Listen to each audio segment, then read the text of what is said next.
orgulhosa em participar dessa apresentação. A professora Daniele Lourenço, que é pedagoga, que trabalha, né, com tecnologias educacionais, ministra palestras para alunos, pais e educadores, abordando sempre a temática do uso ético e responsável das tecnologias contemporâneas, que eu acho assim, que é uma necessidade de conhecimento de todos, né, sobre esse uso ético. E ela é autora de livros, articulista da revista Linha Direta, parceira da GEP-LGBT e atuou como consultora da ONU na área no projeto do PNUD, na área de tecnologia educacional. Tá? Aqui eu coloquei em poucas palavras, mas eu já vi que ela tem um site. Né? Depois deixa o site para quem quiser mais informações, mais material. Porque se você está alimentando, está começando a alimentar o site. Na verdade, assim, o site está passando por um processo de transição, né? O primeiro site que eu lancei foi em 2007. Eu falei, nossa, casa de ferreiro experimental na hora de fazer um site novo. Então a gente está agora fazendo essa migração do site antigo para o novo. Mas assim, um bom dia, né? Muito bom estar aqui com pessoas que vão compreender perfeitamente a minha linguagem, os meus anseios, as minhas preocupações, né? Até estava brincando com a menina que trouxe as fichas, né? Tem umas fichas que eu vou me dando uma ideia de tempo. Aí eu estava brincando com ela, falei o seguinte, eu acho que eu peguei a mania da minha avó, né? Cada vez que a avó ia fazer um café em casa com os meus tios e primos, ela dizia, filha, coloca ali na panificadora, pegue mais um pãozinho que a avó prefere que sobre comida do que falta. Eu trouxe material para a gente ficar a manhã inteira conversando e vou ter que me restringir aí a 40 minutos, né? Então vou procurar ser assim, o mais objetiva possível, até com o entendimento de como vocês estão no cotidiano da escola, essas situações de segurança, de ética, os problemas, né, que vêm surgindo, que a gente vem enfrentando com os alunos e com as famílias, e infelizmente não são uma novidade para ninguém, né? Todo mundo aqui, se a gente quisesse, tivesse um pouco mais de tempo e começasse perguntando qual é o problema, que situação você já enfrentou com os seus alunos, com os seus pais, né, desse uso inseguro, de bullying, de cyberbullying, de sexting, de uma série de falta de privacidade, de uso excessivo, alunos dormindo em sala de aula porque, né, acabaram passando a noite aí, ou navegando, ou jogando, então cada um poderia contribuir com um exemplo, com uma situação que teve que enfrentar.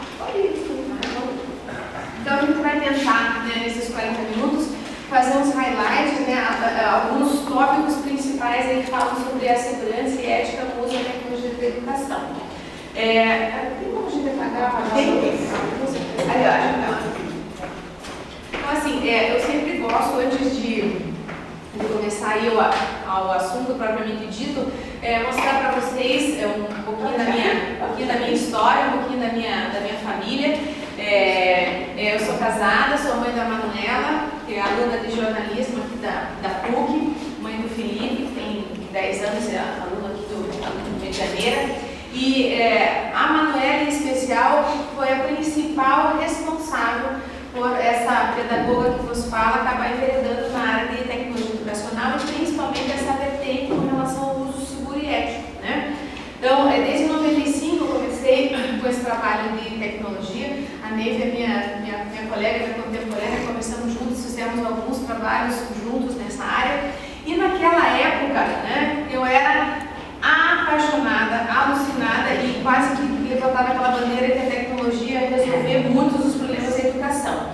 À medida que a Manuela foi crescendo e usando junto comigo, foi usuária do software educativo, aquele software de caixinha, passou para a internet e aí com 9 anos, na época do Orkut, ela falou, mãe, vou fazer minha página no Orkut, você tem, eu ter também. Eu falei, mas nem pensar, negativo.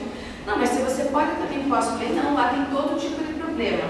Aí ela começou a fazer pesquisas na internet, né? Aí nós acompanhamos um trabalho de uma escola, uma criança de terceira série digitou boneca no Google, porque fazia uma pesquisa sobre a história dos brinquedos.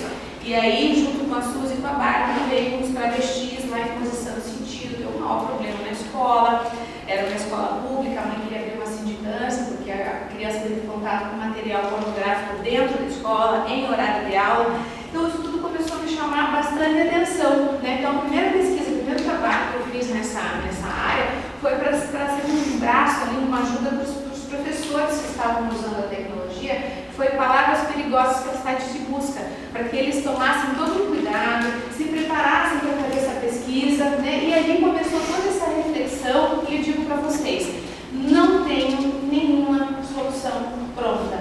O que eu vou trazer para vocês aqui para a gente conversar são assim, essas primeiras sensações, esses primeiros impactos, porque a gente está aprendendo a nadar nadando. A tecnologia, pode avançar por favor, a tecnologia, né, em comparação, pode pular isso aí também, porque eu vou ter que abreviar um pouquinho, pode ir. Então, pode botar uma. Então, qual que é o nosso grande dilema? A tecnologia em comparação às outras tecnologias e às outras ciências, ela é muito nova. Se a gente for comparar a tecnologia da informação com a medicina, né, a medicina é muito mais antiga e ainda assim ela tem uma série de dilemas que não foram resolvidos. Tem coisas tão simples, afinal de contas, o ovo faz bem ou faz mal? Né? Se a gente for pensar em termos de energia elétrica, é uma invenção, é uma tecnologia bastante antiga e ainda é extremamente desafiadora, porque nós estamos com uma superpopulação, estamos tentando ter outras possibilidades de tecnologia, de eletricidade, eólica, tem um projeto super bacana que está conseguindo captar energia das ondas, né, do movimento das ondas nas praias e assim por diante. Então, essa tecnologia contemporânea, essas tecnologias de informação e comunicação enquanto ciências são muito novas, elas vieram de uma forma avassaladora, né? Se a gente for também fazer uma comparação com a eletricidade, por exemplo, ou com um carro, quanto tempo um carro demorou para se tornar uma tecnologia, entre aspas, aí, de massa, ou seja, uma grande parte da população mundial ou tem acesso ou ao menos conheça. A eletricidade, quanto tempo ela demorou para chegar, né, na maioria dos pontos do planeta. E se a gente for comparar a velocidade com que a internet chegou, realmente é assustadora. Então, tudo isso, gente, faz com que a gente esteja se confrontando com uma série de situações novas, desafiadoras e para as quais nós não temos uma receita pronta, né? Se essas ciências, essas tecnologias mais antigas ainda enfrentam grandes desafios, que dirá essa que está começando, né? E não tem como a gente se furtar, porque hoje todo aluno vai para a escola portando o seu celular, com acesso à internet. Nós também já somos dependentes dessa tecnologia. E existe um outro movimento, né, que a gente percebe, que é a internet das coisas, né? Nós estamos saindo da internet das pessoas e indo para a internet das coisas, onde todos os nossos utensílios se comunicam.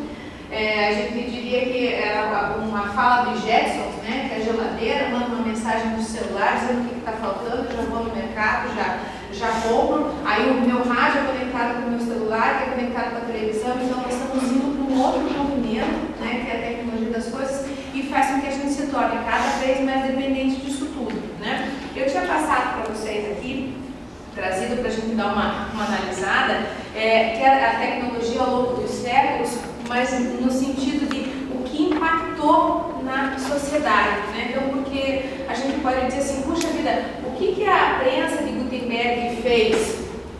Tudo bem, trouxe lá toda a tecnologia de impressão, mas foi muito mais do que isso, né? Gutenberg talvez não tenha a dimensão dessa tecnologia que ele trouxe e que começou a socializar o conhecimento, né? Os primeiros impressos, a Bíblia, que era só de domínio do clero e dos nobres, né, passou a ser então uma coisa, o conhecimento foi se popularizando, foi se socializando. E com isso vieram os grandes movimentos, né, renascentismo, iluminismo e daí para diante. Cada uma dessas tecnologias que eu trouxe para vocês, ela trouxe um impacto, um avanço, né, para a sociedade. Então veja, qual é a compreensão que vocês têm com relação à máquina fotográfica, que é uma tecnologia que surgiu em 1837? O que ela trouxe de contribuição e de avanço para a sociedade, no entendimento de vocês? Gente, fale, né? Fica gravando, não tem problema. Vocês têm uma ideia? Registro histórico. Perfeito, gente. Então, veja, a gente conseguiu, a partir dessa data, ter um registro histórico, né, a história da humanidade, com detalhes, com minúcias, que conseguiram fazer com que a gente hoje tenha um entendimento do passado muito mais significativo do que era anteriormente. Pode passar, por favor. A relação à questão das comunicações, que tiveram um grande avanço, né? Aí a gente tem o rádio também como um elemento, uma alavanca para as questões da comunicação. A máquina de lavar, a primeira máquina de lavar roupa ali de 1915, né, que começa a mostrar o quê? O primeiro movimento da mulher, da emancipação feminina, indo para o mercado de trabalho, ela começa a se desenvolver uma série de utensílios e tecnologias que facilitem a vida dela em casa. Ali. Então, aí é que a gente avança para essas tecnologias que são as mais contemporâneas, que são o uso do celular, a questão da internet, né? E aqui um grande marco, que foi em 1991, quando o Tim Berners-Lee desenvolveu o famoso www, que é uma rede de computadores, e logo a gente entende que é uma rede de pessoas, há uma conexão. E quando Tim Berners-Lee cria isso, talvez ele também não tenha naquele momento tido a dimensão que ele fez, um feito que pode ser comparado ao de Gutenberg, né? Caíram as barreiras geográficas, caíram as barreiras de conhecimento, as barreiras de idioma, então assim, há uma grande rede de pessoas conectada, enfim, começa a questão do compartilhamento de informações, então realmente a forma como a humanidade começa a se relacionar, a construir o seu conhecimento, aos registros disso tudo, há uma grande modificação que é o modelo que a gente vem vivenciando e sendo surpreendido o tempo todo. Pode ir, por favor. Então, como eu falei para vocês, a internet acaba sendo um marco na história da humanidade. Vocês hoje conseguem se imaginar sem internet e sem os seus computadores, os seus celulares? Não. Frequentes e, assim, são limítrofes. E se alguma delas resolver ser um pouquinho maior do que vem sendo, elas abalariam todos os sistemas elétricos do planeta, né? Então a gente ficaria sem eletricidade. E isso geraria um caos, né? Porque assim, não haveria dinheiro, porque as nossas transações são todas virtuais, não haveria, enfim, coisas básicas como geladeiras, semáforos, transportes. Então o planeta pararia e levaria 40 anos para que a gente pudesse reconstruir as redes elétricas, enfim, telefonia e tudo mais como a gente vê hoje, né? E aí eles mostravam assim, como a gente conseguiria viver e se a gente conseguiria viver, em quanto tempo a gente estaria readaptado, né? Então voltou até aquela questão de ter uma hortinha em casa, pequenos animais, porque até isso, não adianta você dizer que você tem 100 mil reais guardado no banco, você não conseguiria fazer uma compra de R$1, porque esse dinheiro não existe. E aí a gente poderia também ter a discussão, né, do que é real, do que é virtual e o que toda essa tecnologia mudou a nossa maneira de ser e pensar. Então, a maneira como os nossos avós viviam, para nós é inimaginável hoje. E isso tudo é fruto dessa avalanche que assim, de alguma forma quase que nos sufoca, que são as tecnologias contemporâneas, em especial a internet. Vocês me perdoem se eu estou correndo um pouquinho, mas é por conta do tempo, né, do que a gente tem que fazer. E se não ficar claro alguma coisa, me interrompa, a gente vai conversando. Bom, é muito fácil a gente se acostumar, né, com o celular e com a internet, porque é tudo ao nosso dispor. Então, uma das coisas que faz com que a internet em especial e o nosso celular sejam tão sedutores e fazem com que abra uma porta para a criação do que a gente chama de um mundo paralelo, né, um mundo só meu mundo virtual, é que eu tenho tudo ao meu dispor, né, 24 horas por dia, tudo o que eu quiser. Se a Neiva gosta de jazz, ela vai encontrar na internet o festival de 1950 que aconteceu em Boston, e o Glenn Miller se apresentou e pôs uma música enérgica e ela vai ter acesso a esse material. Como é o seu nome? Jeff.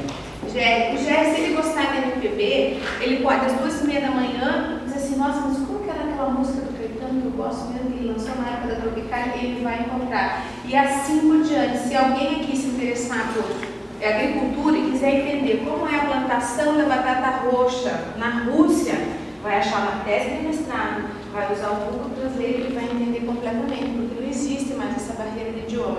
E isso é extremamente sedutor. E se a gente for começar a entender na cabeça da criança e do jovem, a internet e o celular dão para eles um poder que a gente tenta negar o tempo todo, né? Então, assim, o poder sobre o tempo, porque nós somos governados pelo relógio, Ele não tem essa dificuldade, porque ele tem tudo que ele quer no momento que ele quiser, né?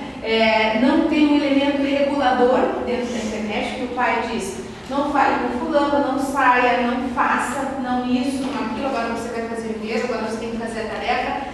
Dentro do espaço da internet, ele é dono do seu nariz, né, com pouquíssima intervenção do pai ou da escola, né? E aí vai se criando muitas vezes essa identidade no mundo virtual, que é um mundo que normalmente é sem limites. Pode ir, por favor.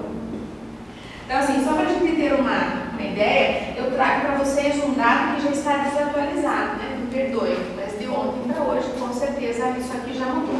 Então, vejam, com relações à internet, nós temos 50 bilhões de páginas que eles chamam de web pública, que é o www.coca-cola.com.br, www.danielelorenco.com.br e assim por diante. E 20 trilhões de páginas que são as profundas. Por exemplo, no site da Dani vai ter textos, artigos, fotos, vídeos, informativos, cadastros e assim por diante. Então, essa verticalização dentro dos sites nos permite hoje chegar a um número aproximado de 20 trilhões de páginas. Eu acho que hoje deve estar em torno de 25, 30, em relação ao tempo que eu fiz essa pesquisa e coloquei esse dado para vocês. Então, e ele cresce astronomicamente, realmente é assustador a velocidade e o crescimento disso. Pode começar, por favor. Então, assim, o que o Gutenberg e o Berners-Lee têm em comum? Alguém se arrisca a responder? Na opinião de vocês? Eles desenvolveram duas formas distintas de comunicação de massa. Perfeito. E o que mais? Essas comunicações de massa fizeram o quê? O que elas provocaram? Uma transformação social, maluca na sociedade. Alterações profundas na sociedade e em especial no nosso modo de relacionamento. Então aqui, tanto uma quanto outra trabalha com poder. Por quê? Tanto na época do Gutenberg como do Berners-Lee, conhecimento, informação é poder. Então, na época do Gutenberg, ainda muito mais significativo isso, né? Grupos extremamente seletos, que era a igreja e os nobres que tinham acesso a esse conhecimento, muito fortalecido ou relacionado ao conhecimento bíblico, né? Então, aquela época da Inquisição, do pecado, enfim, toda essa parte da história que vocês já conhecem, e o Berners-Lee, que acaba, de alguma forma, expandindo esse compartilhamento de poder que é o conhecimento. Hoje, qualquer pessoa, de qualquer lugar do mundo, tem acesso a qualquer informação que deseje. Mesmo as vilas mais distantes, hoje tem um projeto do Google, eu não vou me lembrar o nome do projeto, mas eles estão lançando balões, né, que têm conexão Wi-Fi. Esses balões, eles ficam posicionados em pontos estratégicos do planeta para poder levar a internet aonde ainda ela não chegou. Então, a estimativa do projeto é entre 5 e 10 anos não haver mais nenhum lugar do planeta que não tenha acesso à internet. Porque hoje nós temos aproximadamente 30% do planeta que não tem cobertura.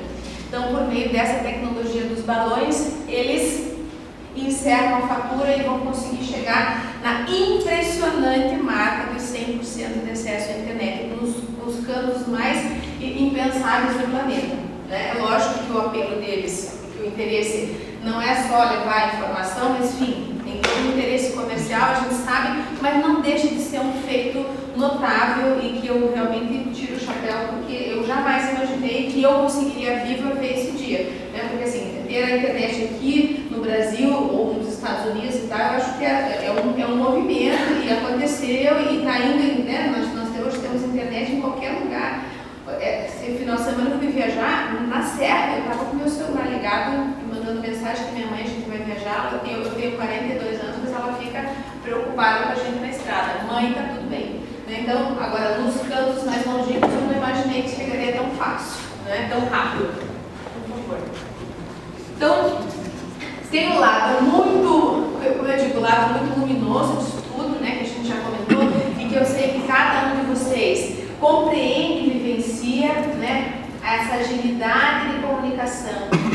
estar próximo das pessoas, independente do local do planeta onde elas estão, né? Quem não viveu essa experiência, como a minha irmã que morava na Itália, todo final de semana a gente se conectava pelo Skype, eu vi o meu afilhado aprender a andar pela câmera, né? Eu não perdi esse momento. Então são coisas muito legais. Ele ganhou andador, né? E ele gostava de andar com a caixa do andador.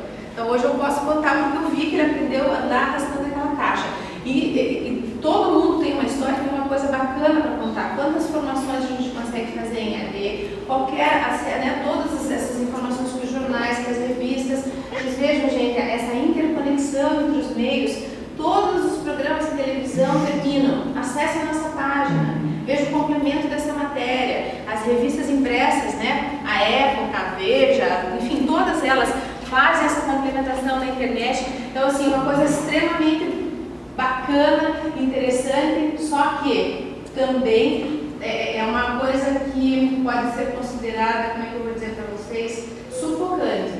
Antigamente, eu não vou dizer antigamente muito tempo, tá? Quando eu era adolescente, com 12, 13 anos, eu tinha que ir na banca de revista, alguns podem ser contemporâneos meus aqui, reservar a revista que eu queria. Ela vinha de São Paulo, se eu reservasse, vinha uns poucos, eu perdia. Hoje compra na pré-venda. Hoje você compra na pré-venda. Hoje é pior, não sei se vocês têm essa sensação, às vezes eu entro na livraria, eu digo assim, gente do céu, qual que eu compro? Porque é muita informação, a gente vem sendo atropelado por essa avalanche de informação. Não é à toa que a gente sente isso e que a gente vê uma classe extremamente ansiosa e inquieta porque não dá conta do volume de informações que recebe com a vida. Então, assim, a gente em alguns momentos, né, tem a sensação de que somos diferentes em relação aos nossos alunos no uso de tecnologia, principalmente na questão da dependência, né? Se alguém disser pra gente, olha, hoje você vai ficar sem celular, você vai dizer, você fica. Se você disser para o adolescente, hoje você vai ficar sem seu celular, o bicho pira. Deus o livre, ele ficar sem celular, porque ele vai ficar fora. Tem aquela sensação... Tem uma questão patológica, né? Com certeza, a dependência dos meios virtuais. Existe até um campo da psicologia que está se dedicando a estudar essas síndromes, e assim, os nossos filhos, os nossos alunos, têm digamos assim, nível de dependência que eu considero leve. Mas existem adolescentes, gente, que já se fala em autismo digital, vocês já ouviram falar, né? Que eles têm uma dependência tamanha que a comunicação é feita somente pelas telinhas. Olha aqui, por favor. Eu trouxe um vídeo para vocês aqui, mas é assim, como eu estou com pouco tempo, quanto tempo a gente tem? A gente tem 20 minutos. Só esse vídeo aqui, ele tem... só esse... Menina, não cheguei nem nessa. Oi, meu amor. O que nos atraiu aqui, não sei se ajudaria aí, né? É justamente nós já vivemos, pelo menos, não sei, estou falando a partir da minha realidade, se eu não estiver errado. Nós estamos já full time na escola e nós estamos com muitos problemas de ordem ética de uso. Vamos para a prática. Interessa. Então, deixa eu só fechar essa questão do vídeo aqui. Rafinha Cybercultura, tá? Que aqui ele vai estar mostrando para vocês qual é a característica dessa geração de agora. Até vocês podem estar compartilhando com os docentes de vocês para eles entenderem que não dá mais para tentar falar com esse povo do jeito que eles aprenderam, do jeito que a gente conversa entre a gente. Então, até por uma sensibilização. Mas depois eu mando, mas se quiser anotar, Rafinha Cybercultura e um vídeo aberto que está no YouTube, depois eu posso mandar o endereço para vocês. Pode passar então. Olá, não, passa a página, não é fazer página. Então, assim, vou abandonar aqui a apresentação e vamos para os pontos. Então, o que a gente vem sentindo? Essa situação, tá? Se quiser, deixa eu posso ligar para o slide? Tá. Na verdade, assim, ó, todo esse excesso de uso de tecnologia, tá, tem trazido todas essas coisas bacanas que a gente viu e tem trazido muito problema, que é o que você tem comentado, né? Então, em ordem prática, o que a gente vem sentindo? Os alunos têm sofrendo uma espécie de crise de ansiedade, que é pelo excesso de informação. E com isso, eles vêm ter um comportamento, e aí vocês, por favor, vão complementando com a prática de vocês, extremamente disperso em sala de aula, né? Então, assim, nada, pode falar. Recentemente, Augusto Cury lançou um livro, né, que é a Síndrome do Pensamento Acelerado, e ele fala exatamente sobre isso, o fato do jovem ter tantas informações e não saber migrar.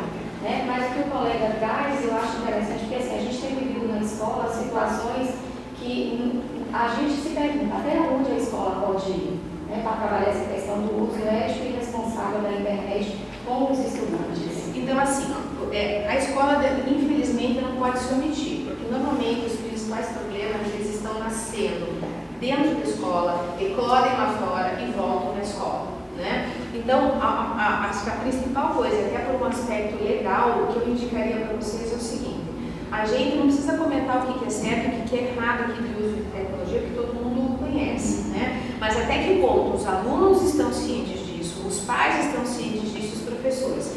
Então, uma sugestão bem bacana que eu dou para vocês é a construção coletiva de um manual de boas práticas, tá? Isso tem que vir da base. A gente faz por meio de oficinas, né? Estão levando todos esses assuntos para trabalhar com eles. Primeiro, para ver se eles têm um entendimento do que é bullying e do que é cyberbullying. Tem um filme que eu indico que é excelente, chamado Confiar. Eu até trouxe o trailer aí, também não vai dar para passar, né? Nesse filme, mostra para eles exatamente o que é a questão do... Confiar.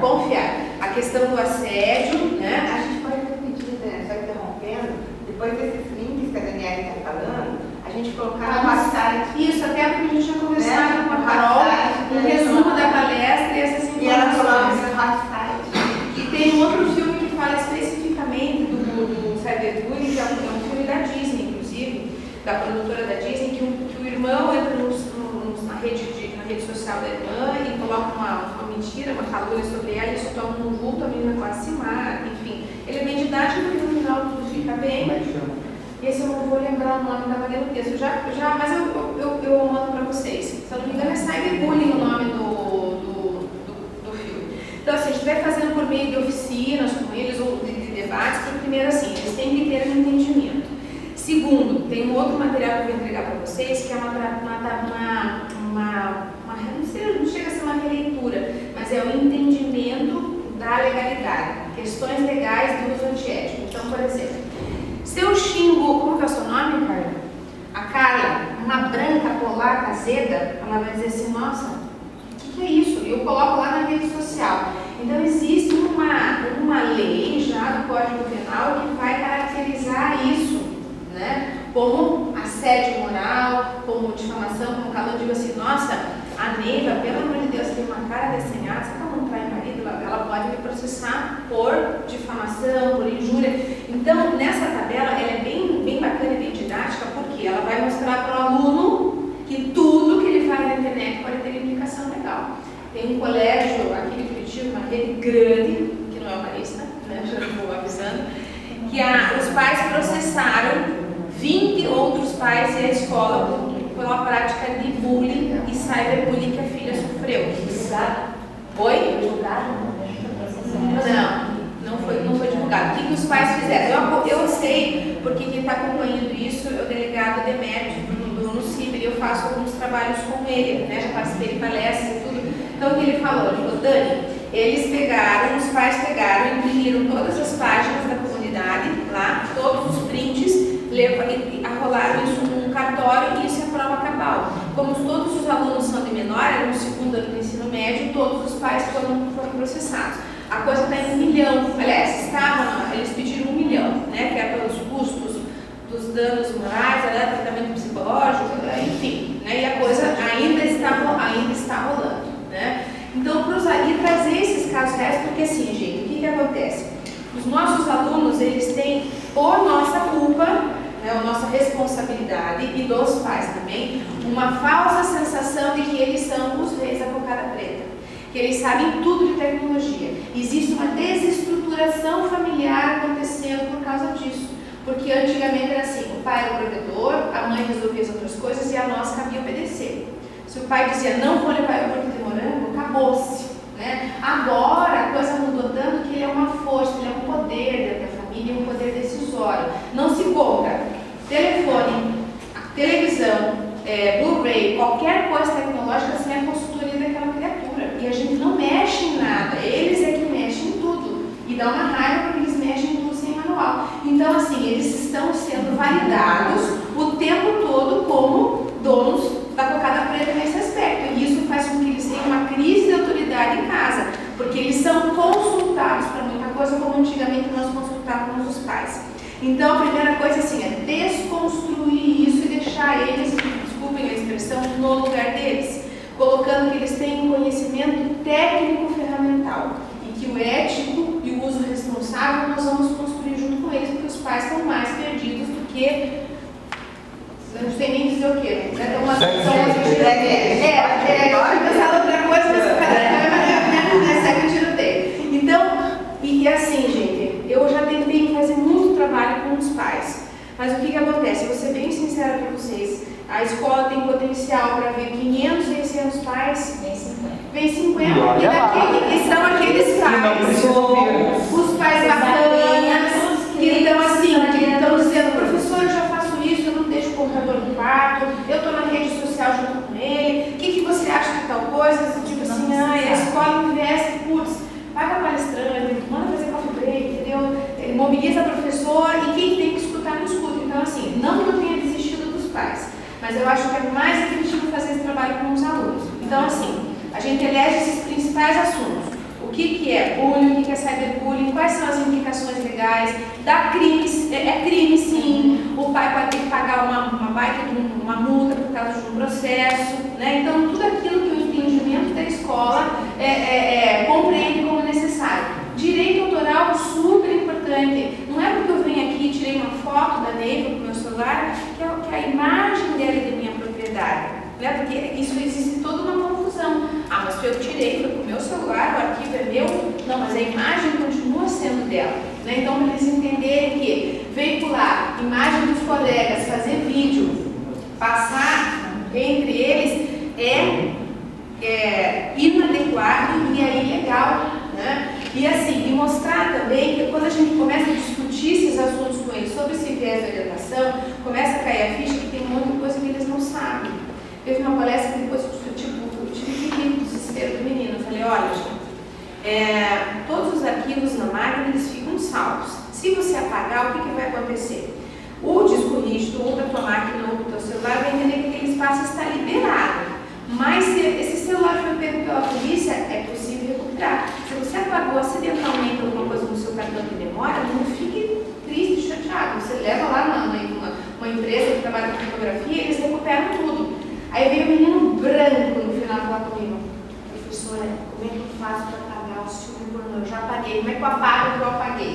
Então, porque eles não têm noção. Eu falei, mas menino, o que você está vendo? Não, professora, porque a gente estava ali com uma curiosidade e tal. E daí tinha umas coisas boas, ele estava grátis, daí eu baixei para ver depois. Mas eu só vi um, mas agora eu vou ter que apagar tudo e tal. Então, assim, eles assim, continuam sendo crianças e adolescentes que precisam de orientação. Depois que a gente fomenta toda essa discussão, surgem deles mesmos e tem que surgir deles mesmos, né? As sugestões assim, tá, como que a turma do 5º ano E entende ser legal usar as imagens dos colegas, ou entende ser legal o uso do celular na sala? Aí eles vão dizer, professora, vamos deixar no silencioso. Deixar o celular no silencioso. Professora, não pode fazer vídeo zoado. Enfim, na linguagem deles mesmos, né? Então, assim, entre o Fundamental 1 pode sair uma nota de boas práticas, o Fundamental 2, com um grupo de docentes, né? E depois a gente faz uma síntese disso tudo e manda como documento junto da matrícula dos pais. Porque aí é um entendimento sobre qual é a política que a escola adota, qual é o entendimento que a escola adota frente a todos esses problemas. Porque, assim, infelizmente, os pais, até estava falando com a professora, os pais só vão se dar conta disso quando a dor aparece. Quando a foto da filha foi para a internet, quando ele descobriu que ela praticava sexo e tinha um amiguinho, né? E a foto rolou a turma inteira, quando ela está sendo vítima do bullying. E às vezes assim, é engraçado porque às vezes a dor do pai cujo filho é o algoz do bullying, às vezes é maior do que aquele que está sendo vítima. Porque ele nunca imagina. Porque a criança que está sendo vítima, ela vai apresentando uma série de comportamentos histórias que se repetem, né? Elas são vítimas, elas têm, isso vai quase que aumentando e eclode lá na adolescência. Mas o algoz é sempre uma surpresa, né? E aí tem uma outra coisa bem bacana para trabalhar também, porque assim, a escola normalmente é pega de surpresa, chega um pai enlouquecido, enfurecido, dizendo que a filha ou que o filho está sendo vítima disso ou daquilo, aí ele tem que se apropriar de uma informação que ele não faz ideia de onde está, porque a internet é gigante, e chama um e chama outro, né? Então, tudo isso é um desgaste muito grande para a escola, né? Então, essa prevenção e essa orientação já vai fazer com que realmente, eu não digo que os problemas diminuam, mas que as pessoas estejam conscientizadas. E também, quando eu converso com um grupo, né, é importante dizer assim, gente, numa situação de bullying, cyberbullying, eu tenho a vítima e eu tenho uma pessoa ou um grupo de pessoas que funcionam como os algozes. Agora, entre esses dois tem uma porrada de gente que está vendo tudo e não está fazendo nada. Então, e que a gente tem que fazer essa orientação que esses omissos, ou que esses resignados calados, também, no mínimo, estão sendo coniventes com a situação pelo silêncio. Teve 2 casos que a gente pode estar compartilhando com eles, é o seguinte, até saiu essa semana passada, pessoal de faculdade, aqui do estado do aqui, acho que foi, não sei se é o El Londrina. Então assim, pegaram uma estudante negra, ela foi com um chinelo, uma rasteirinha e apareceu, eles tiraram foto do calcanhar dela e mandaram pelo grupo, pelo WhatsApp, né? E aí, o que aconteceu? Uma das meninas que fazia parte desse grupo, acho que ficou extremamente, né, chateada e tal, salvou a conversa, mandou por e-mail, isso foi parar na polícia, está todo mundo, né, todos os envolvidos, todos os membros do grupo estão sendo investigados, isso caiu na coordenação da UEL, está dando a maior das confusões, né?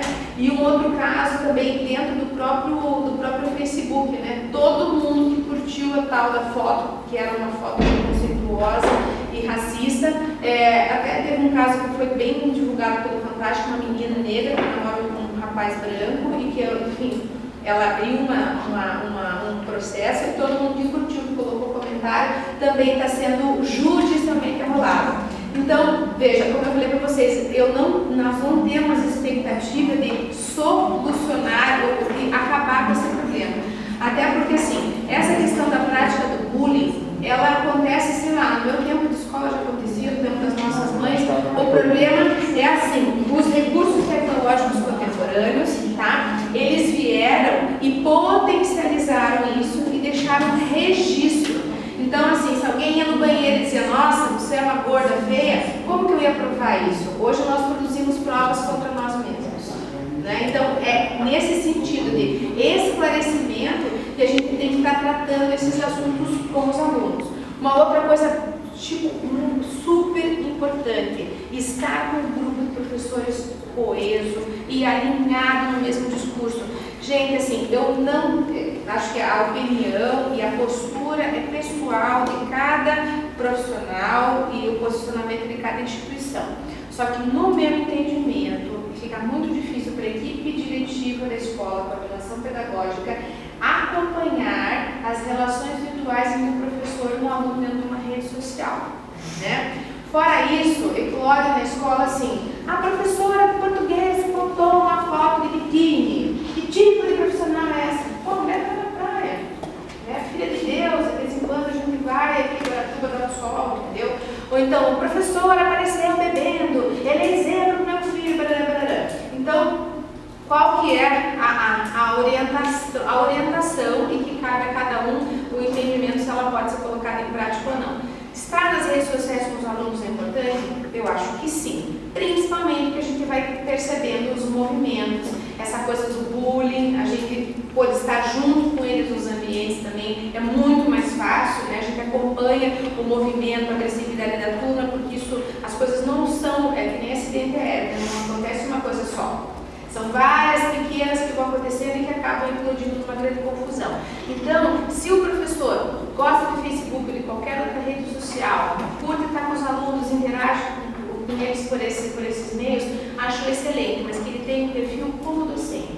Então, ele vai ser, como que é o teu nome? Rodrigo. Ele vai ser o professor Rodrigo, de matemática, Ali ele pode colocar umas coisas divertidas, engraçadas da matemática ou sem matemática, mas deixando de fora o Rodrigo pessoa, o Rodrigo esposo, o Rodrigo que bebe cerveja, o Rodrigo que joga futeba, que tem um posicionamento político a favor ou contra Dilma, ou outros assuntos de ordem pessoal que podem afetar ou fazer com que alguns pais e mesmo alguns alunos se sintam ofendidos. Né? Então, um pai que é petista, se eu colocar lá a foto da Marina, ele vai dizer, nossa, professor, tá com ideias revolucionárias, porque ele colocou no Face, meu filho curtiu. Tem umas coisas que os pais também inventam que são de outro, não são...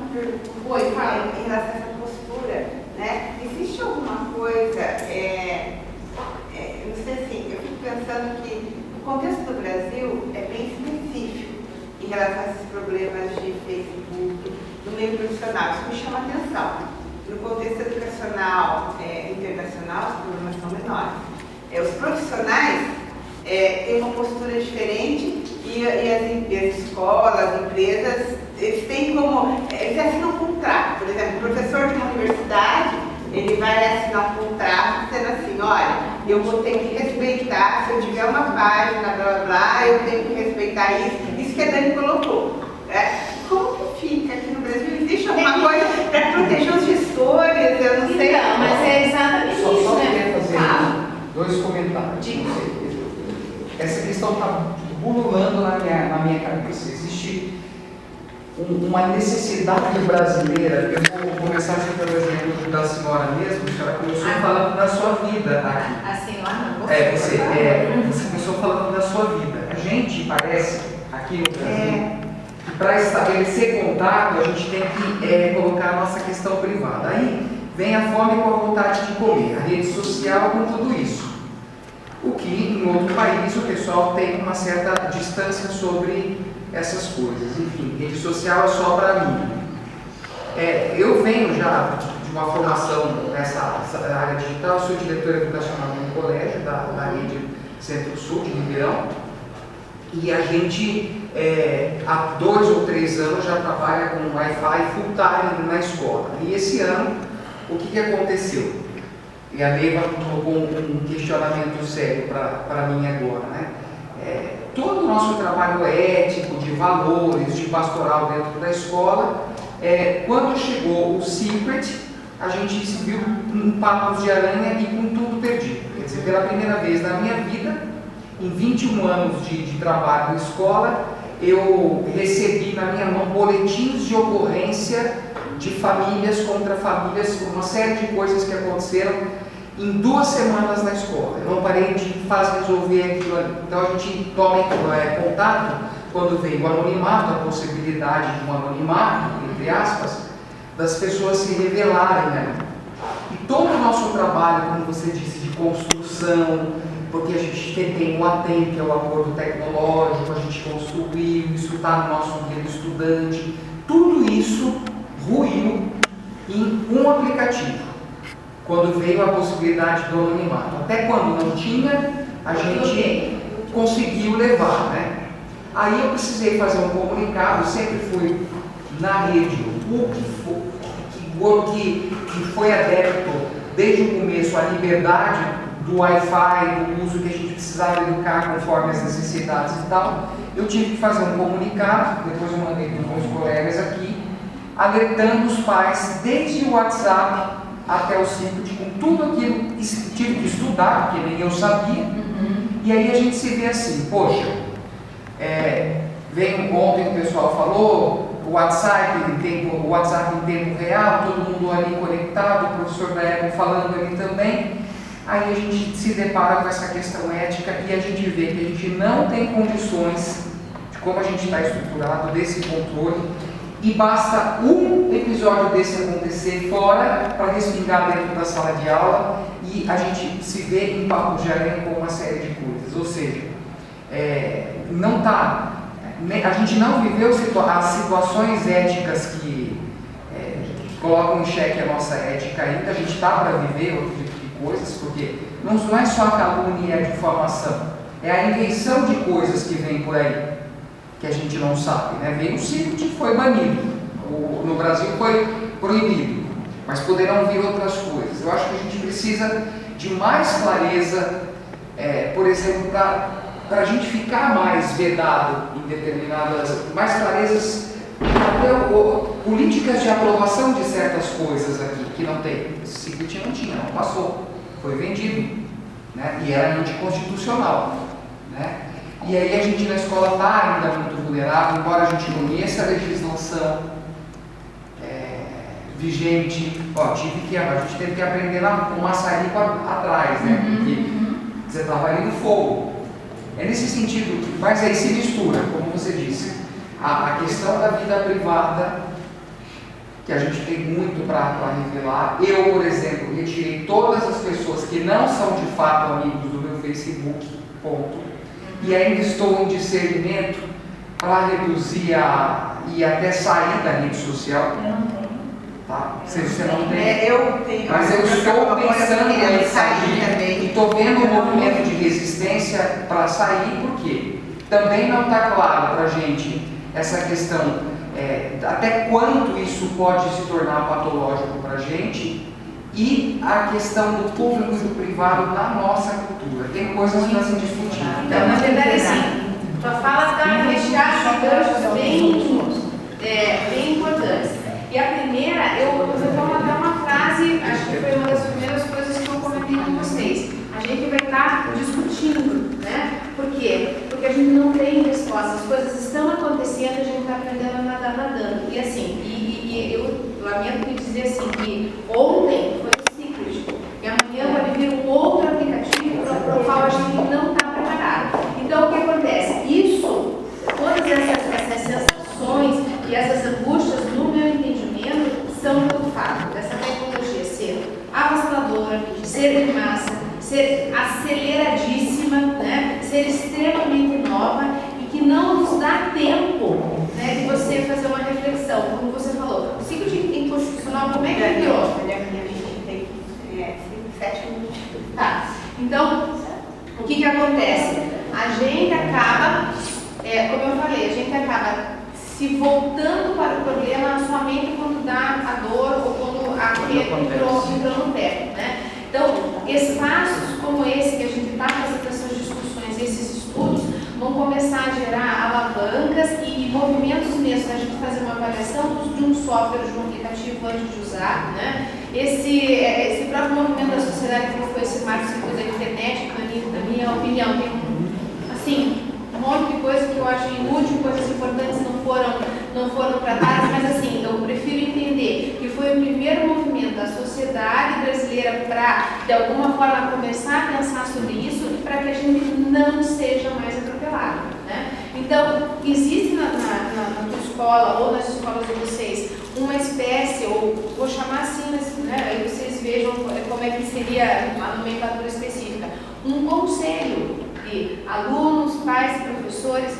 que estejam, por exemplo, avaliando esses aplicativos novos, surgiu uma novidade na escola, para a gente poder fazer uma primeira análise, isso pode gerar ou não problema, para que isso seja feita uma avaliação e uma prevenção, uma orientação, tanto para os alunos como para os pais e tudo mais, sabe que existe um lado perverso no ser humano, e isso se manifesta desde criança, né? E a internet, infelizmente, ela potencializa isso em alguns, até pelo fato de que eles acham ainda que ficam anônimos. Então, assim, tem uma fala do delegado Demetrios, ele aqui de Curitiba, ele é maravilhoso, ele trabalha com a polícia, né, em cooperação com a polícia do mundo inteiro. Então, o que ele afirma?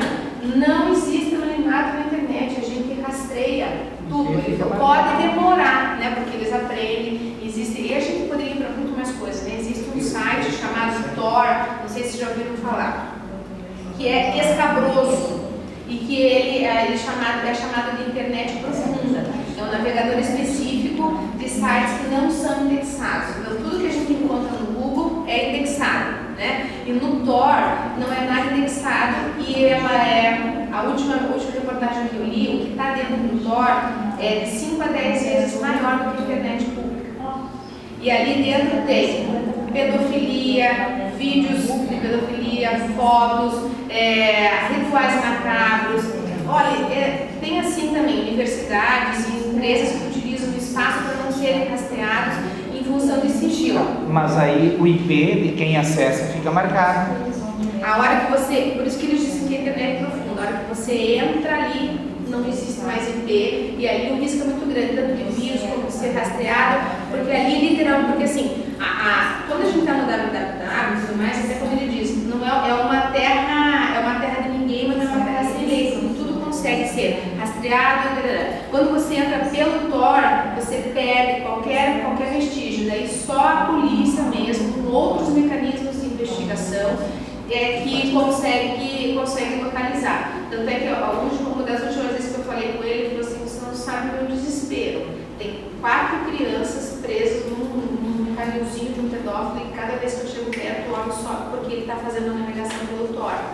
E os nossos filhos, os nossos alunos estão expostos a esse tipo de realidade. E porque eles acham que eles sabem, porque eles sabem da programação, porque eles sabem do acesso, né? E porque eles sabem entrar no computador do outro, brincar de hacker e tudo mais. Então, assim, infelizmente, você ouviu falar falando do Tor. O que é isso? Deixa eu só mostrar. O Tor é o submundo da internet. Esse aqui, ó, tá? Ele é acessado, ele tem que ter um navegador específico e ele tem, em termos de material, de 5 a 10 vezes que a internet www tem. E assim, não vou dizer para vocês que é só porcaria, tá? Porque eu estava explicando, existem empresas que utilizam faculdades para experimentos, tudo porque tem que ficar sigiloso, blá, blá, blá. Mas o que tem lixo aqui de pedofilia é uma coisa horrorosa. Tanto é que quando eu vou falar para alunos, e eu nem falo, porque a primeira coisa que eles vão fazer é querer instalar e ver como é que é, né? Então, assim, infelizmente, Rodrigo, o que eu tenho para te dizer é o seguinte, a gente tem um perfeito entendimento do que é ético, do que é seguro, né? E a gente tem que estar em constante construção com os nossos alunos. A cada aplicativo novo que vem, a cada problema que acontece dentro da escola. Por quê? Porque as coisas acabam nos pegando, como você falou, acabam nos pegando de surpresa. E eu não tenho a mesma leitura que você tem quando você disse que tudo ruiu. Eu não entendo assim. Acho que muita coisa está pronta, está solidificada, os alunos já têm uma capacidade reflexiva, só que assim, essa capacidade do anonimato e essa onda, porque são ondas, né? São ondas, são modas que vêm, acabam despertando, porque assim, todo mundo tem esse potencial, esse lado perverso. Alguns mais, alguns menos. E alguns não está tão adormecido como deveria, né? Então tem um outro estudo de psicologia bem bacana, mostrando que assim, tem muitas tendências que ficavam adormecidas, deixa eu só terminar esse pensamento, ficavam adormecidas, né? E que agora, em função da internet, da facilidade do contato, porque assim, gente, não tinha tanto pedófilo assim. Pedofilia é uma coisa normal não, historicamente conhecida, sim, só que agora virou moda. Por quê? Porque às vezes, gente, a pessoa na verdade não é pedófilo enquanto doença, enquanto desvio de conduta, ela é um perverso sexual que tem curiosidade, que é completamente diferente, porque existem inclusive pedófilos que sabem que tem um desvio de conduta, mas enfim, por uma questão moral, religiosa, com acompanhamento psicológico, eles nunca vão às vias de fato, é como se estivessem em controle. Já o predador sexual, né, ele não tem controle nenhum, ele não tem a questão ética, a questão moral nenhuma, e isso vem como uma curiosidade. A mesma coisa se começassem a falar sobre zoofilia com a mesma frequência que falam de pedofilia. Ele também ia querer experimentar, porque o instinto dele com relação a desvio de conduta sexual permite com que ele viva qualquer experiência. E infelizmente a onda da vez é a pedofilia. Por quê? Porque a internet despertou isso e a facilidade de acesso ao material, infelizmente, é grande. Fala que você queria falar, meu filho. Nós falávamos aqui que o jovem, por ele estar em formação, ele às vezes, não é justificando, mas ele vai experimentar isso. Enfim, nós temos ele exemplo. Agora, o que chama a atenção também, nos rouba tempo atualmente, são as famílias, que isso virou um certo mercado, porque acontece na escola, então já vem um processo, e aí já vem com o boletim de ocorrência, já vem, então tu tira o foco que é da escola, de pensar processo educacional, pensar, né, todo um espaço de aprendizagem que tu tens que ficar te dedicando a isso, a atender famílias e a explicar para essa família que está ali com o boletim de ocorrência, que quer processar a escola, que foi da escola. Então veja, uma inversão de valores também nos tira o foco do que é o nosso fazer dentro da escola. O foco da escola, a gente vai para uma outra discussão, né? Mas o foco da escola já está desvirtuado há muito tempo. E que eu ia dizer assim, que a escola é a instituição legalizada, digamos assim, né? Institucionalmente, para essa questão da formação do sujeito. Então, assim, se a escola abrir mão de fazer isso, quem vai fazer? Que a família não dá conta. A empresa que os pais trabalham não vai dar conta. E aí, assim, a escola vai ter que assumir esse papel também, não vai ter jeito. Sabe? É uma demanda, desculpa, só para terminar. É uma demanda, não, horrível, porque, né, assim, você diz assim, gente, mas o meu planejamento, meu currículo, eu vou discutir quando, só estou discutindo agora, delegacia de polícia, de boletim de ocorrência e toda essa situação que vai parar na escola. Às vezes não acontece na escola, mas para na escola. Porque o aluno pede socorro e o pai pede socorro. E você faz o quê? Ah, eu vou competir, não sei o que está acontecendo. Na verdade, assim, ó, a escola, no meu entendimento, ela sempre foi um reflexo da sociedade, dos seus desequilíbrios e dos seus desvios, das suas loucuras, né? Então, está acabando respingando na gente muito mais do que oficialmente a gente tem que dar conta, que é o que a Nery está falando. Então, assim, hoje você tem que fazer uma intervenção sobre drogas, que senão ninguém faz. Você que está responsável pela orientação sexual do seu aluno, senão ninguém faz. Agora, você que vai ter que dar orientação sobre o uso ético e seguro dos recursos tecnológicos, porque senão ninguém faz. E assim, Você tem que educar os pais. E essa O meu diretor diz assim, mata os pais para salvar a criança. Então, e a situação, eu só queria colocar assim, só para a gente fechar assim.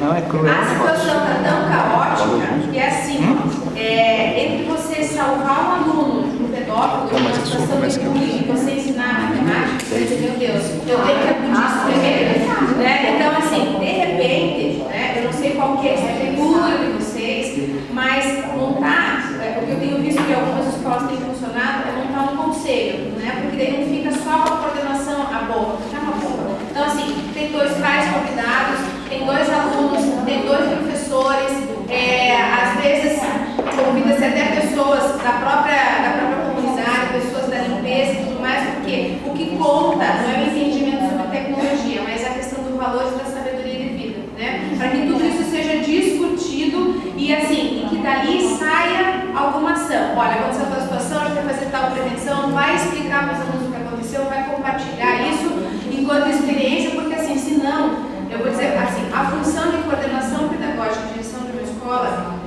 é uma coisa que vocês que é uma bomba, mas ela é muito pesada. Você tem que dar conta do financeiro, do marketing, do pedagógico, né, e agora do aspecto legal, porque não assim, está eclodindo na escola não só ações por conta de questões de bullying, cyberbullying, porque o professor assediou, porque não sei o quê, porque o aluno, porque a calçada, porque ele foi, são 1000 coisas.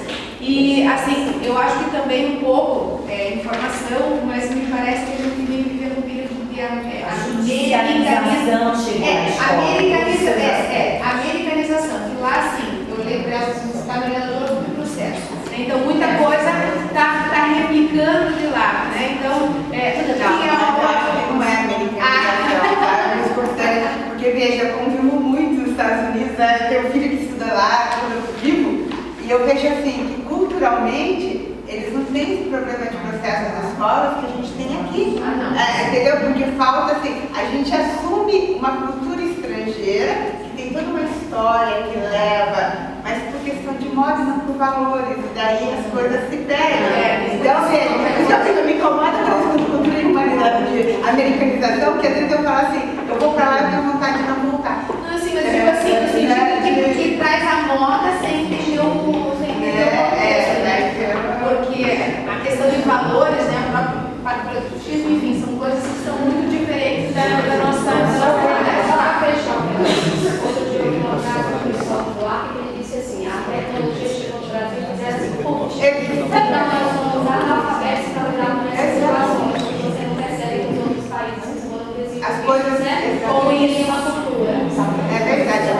Bom, Dani, a gente vai ter que interromper, porque tem o seu copo break que você tem que fazer, e já correram isso daqui 15 minutos, tá? Dani, obrigada.